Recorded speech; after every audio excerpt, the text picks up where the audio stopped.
दोस्तों, एक बार फिर से स्वागत करता हूं मैं आप सभी लोगों का आपके अपने चैनल पर। नोटिस आता है, नोटिस को फाड़ के डायरेक्टली फेंक देना है। अगर बैंक से कोई भी नोटिस आता है तो उसका क्या मतलब है? काफ़ी लोग ये करते हैं, नोटिस आते ही नोटिस को फाड़ते हैं और फाड़ के बाहर फेंक देते हैं। बहुत लोग क्या करते हैं कि नोटिस को रिसीव ही नहीं करते, जब भी नोटिस आता है तो पोस्टमैन के द्वारा उनको वापस भेज देते हैं। तो किस नोटिस को हम लोग फाड़ के फेंक सकते हैं, किस नोटिस का हमें रिप्लाई करना चाहिए, किस किस तरीके के नोटिस होते हैं, सभी के बारे में बात करेंगे आज के इस वीडियो में। अगर आपका भी बैंक या एनबीएफसी से लोन है तो ये वीडियो आपके लिए बहुत ज़्यादा इंपॉर्टेंट होने वाला है। तो वीडियो को बिना स्किप किए लास्ट तक देखेंगे तो सारी बातें आपको डिटेल में समझ में आ सकेगी। इस वीडियो में मैं आपको एक एक करके नोटिस के नाम बताने वाला हूँ, जिस जिस नाम से आपको नोटिस आ सकते हैं और किन किन नोटिस का आपको रिप्लाई किन किन कंडीशंस में करना है या फिर नहीं करना है। तो वीडियो को करेंगे स्टार्ट। तो वीडियो को स्टार्ट करने से पहले अगर आप लोग हमारे चैनल पे नए हैं और अगर अभी तक चैनल को सब्सक्राइब नहीं किया है तो चैनल को सब्सक्राइब कर दीजिए। सबसे पहले मैं यहाँ पे लिख देता हूँ दोस्तों नोटिस, ठीक है।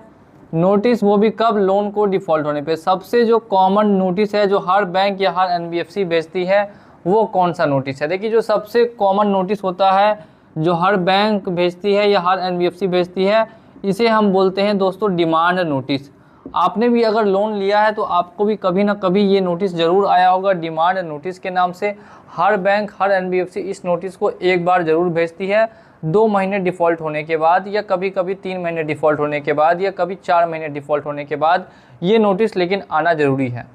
अब ये डिमांड नोटिस का किन किन कंडीशंस में हमें रिप्लाई करना चाहिए और किन किन कंडीशंस में रिप्लाई नहीं करना। देखिए, डिमांड नोटिस का मेनली मतलब होता है कि जो आपका अमाउंट है वो आपसे मांगते हैं, पूरा आउटस्टैंडिंग अमाउंट बोलते हैं, एक साथ आपको पेमेंट करना है। उसमें कुछ अमाउंट मेंशन किए होता है और टाइम मिलता है आपको 7 दिन का, 7 डेज़ में बोलते हैं कि यहाँ पे आपको पेमेंट को करना होगा, अदरवाइज़ हम लोग आगे कार्रवाई करेंगे। तो देखिए, डिमांड नोटिस अगर आपका कम लोन है, 5,000, 10,000, 15,000, 20,000 का लोन है तो रिप्लाई अगर आप नहीं भी करते हैं तो कोई दिक्कत यहाँ पे आपको देखने के लिए नहीं मिलेगी।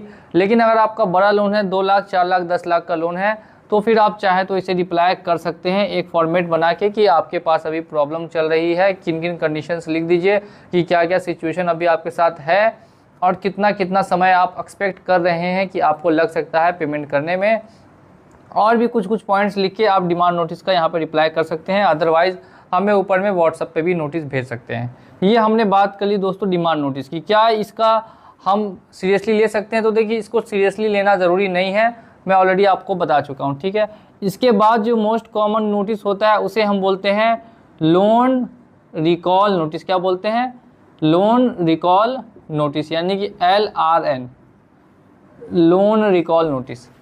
अब ये लोन रिकॉल नोटिस भी आपको डिमांड नोटिस के जस्ट बाद आता है। जैसे ही डिमांड नोटिस जाएगा, एक और नोटिस लोन रिकॉल नोटिस के नाम से भी जाना जाता है। अब इसका भी देखिए यहाँ पे आपको रिकॉल का मतलब ही समझ में आ गया होगा कि रिकॉल का मतलब है कि आपको फिर से याद दिलाया जा रहा है कि आपका लोन अभी जमा नहीं हुआ। यानी ये याद दिलाने के लिए नोटिस भेजा है कि आपका लोन अभी जमा नहीं हुआ, आप जल्द से जल्द अपने लोन की पेमेंट कर दें, नहीं तो हम आपके ऊपर आगे कार्रवाई करेंगे। क्या इसे हम लोग सीरियसली ले सकते हैं? तो देखिए, ये भी कुछ खास सीरियसली नहीं है। अगर आपने छोटे छोटे एनबीएफसी से लोन लिया है 10,000, 20,000, 5,000, 8,000 का, तो इसका रिप्लाई अगर आप नहीं भी करते हैं तो चल जाएगा। लेकिन अगर बहुत बड़ा लोन है 10 लाख, 5 लाख, 2 लाख का, तो आप इसका चाहे तो रिप्लाई कर सकते हैं, वो आपके ऊपर डिपेंड करता है। रिप्लाई कर भी सकते हैं और नहीं भी कर सकते हैं।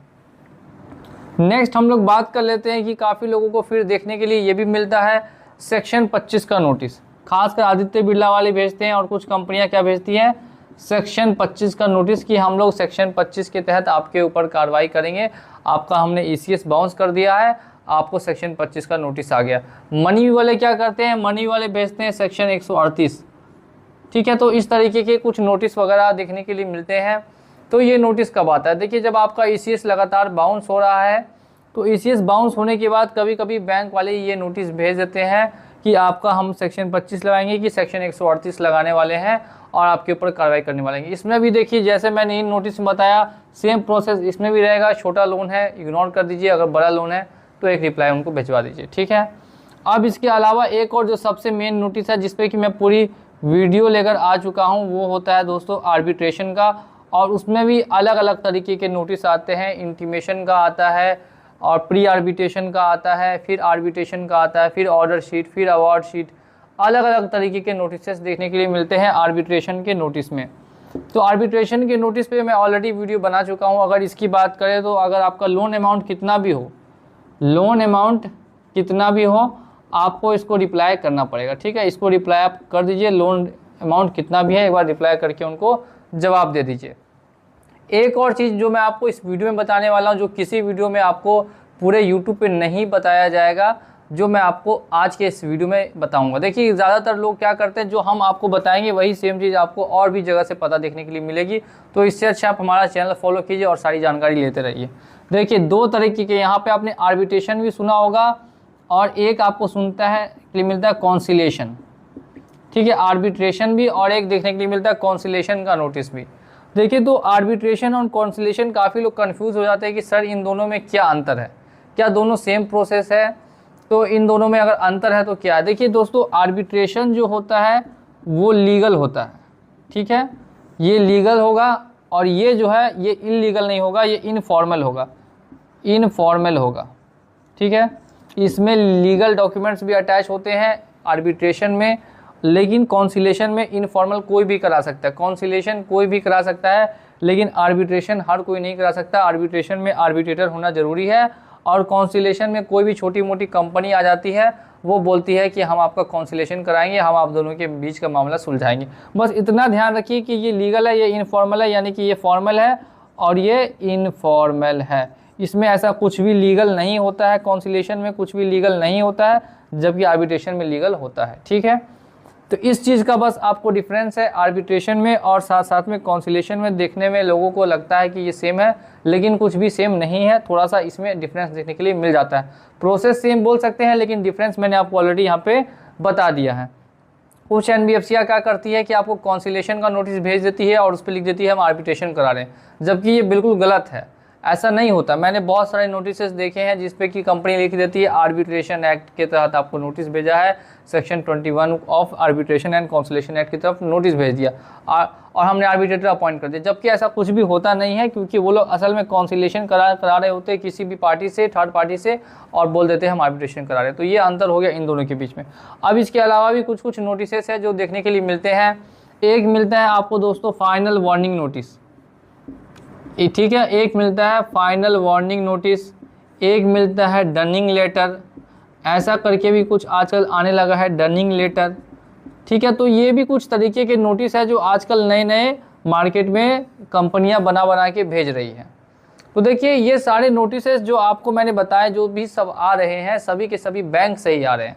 बैंक की ही आपको ये सारे नोटिस भेज रही है, किसी की ना किसी एडवोकेट के द्वारा, या अपने ही अंदर में उन्होंने किसी कंपनी को रखा हुआ, उसी के द्वारा ये सारे नोटिस आपको भेजे जा रहे हैं कि आप जल्द से जल्द उनका पेमेंट कर दीजिए। सभी नोटिस का मेन मकसद क्या होता है, तो इनका मेन जो मोटिव हम लोग बोलेंगे, वो बोलेंगे सिर्फ और सिर्फ आपको रिमाइंडर देना कि हमारे पास आपका पैसा भी बचा है, इसको आप जल्दी से जल्द पेमेंट कर दीजिए। ये हमने बात कर ली दोस्तों हर तरीके के नोटिस के बारे में जो कॉमनली आते हैं।